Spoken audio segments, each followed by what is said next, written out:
Look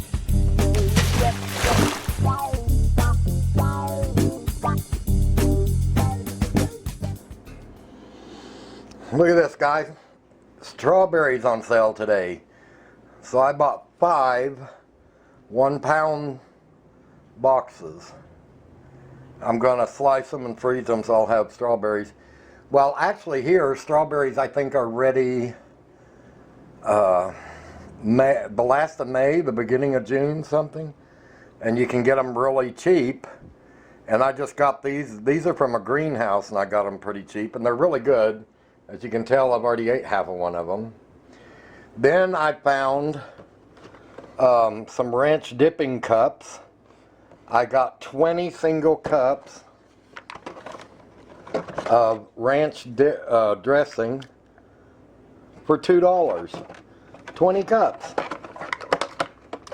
Then I found, I've never seen this. This is a roll of chicken like ground beef. It's a 5-pound roll of frozen ground chicken. I've seen them in the 1-pound rolls, but never a 5-pound roll. And I got it for $4. Anyway, I was just really excited and wanted to show you guys my bargains I got today. Yeah, it is real. My trees are already budding out. Look at the buds coming out on that tree. Is that not cool?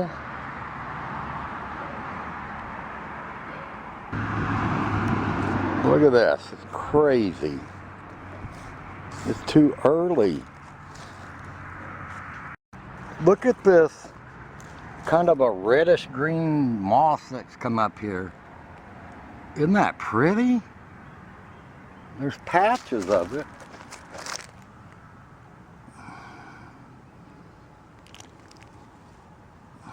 It's really.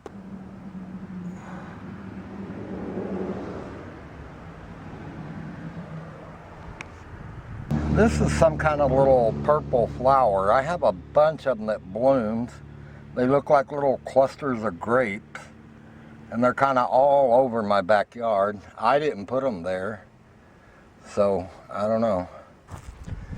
The Easter lilies are up. Surprise lilies are up.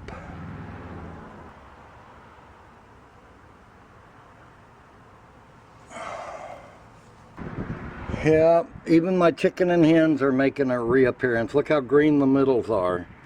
And they're usually dead like this all winter. But when they start turning green, you know it's the beginning of spring. Guys, I wanted to show you how I start my bell pepper plants. This is March the 7th. And I'm going to go ahead and try to get some started. So I take a paper towel and I just scatter them, kind of scatter them out on there. Always put more than you actually need. Now I scatter all of those. I clean the counter really well. And then I put my seeds on the paper towel. And now we're going to go through and just spray them. This way they will connect to the paper towel. We're going to fold the other side over. And we're going to connect it. Kind of press it down a little bit. And now you'll see why I don't put them close to the edge. That way I can kind of fold it over. The edge is over. And then we're going to spray it down again. Good contact with your paper towel. I'm going to move that and dry the counter here. And I'm going to kind of lay them here on this. Now I got a big Ziploc bag that I saved from other stuff that I use. I'm going to try to slide this in there and open it up. I got to fold it to get it in there. Cheap baker's rack that I got a few years ago. And I'm going to show you how I made a little miniature greenhouse out of it. And then I put it in my dining room and set it in front of the window. And on sunny days I can raise the shades up and let the sun in. That keeps them good and hot. Alright guys, we'll be back whenever these sprout and I'll show you what I do with them next. This is the little rack that I'm going to make a little greenhouse out of. It's not very big, but it will work. Once I get it, I gotta put a metal piece goes up here and across, and then one down the middle and here to keep the plastic up. And then I wrap this in plastic and fix it on one side where I can open it. And this is how I start all of my seedlings without a greenhouse. I got to make another shelf for that very bottom one because I want to use every inch I can. This little plastic muffin container, if you guys remember, I saved a couple of those. And I'm going to start my sugar baby watermelon plants in these. Now these are sugar babies, and I grow them simply for the fact that one is about the size for one person. And I always get, oh, I don't know, between 2 and 4 per plant.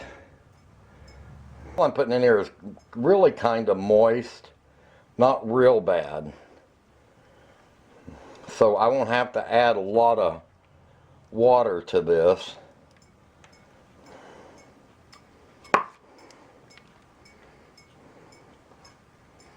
And I just kind of don't press real hard, just kind of, you know, kind of firm to make sure that the watermelon seeds are making contact with the soil. All right, close the lid. And if they seem to be getting too hot or anything in there, just take and punch a couple of little holes in it so some of the heat can get out. And I may end up doing that anyway.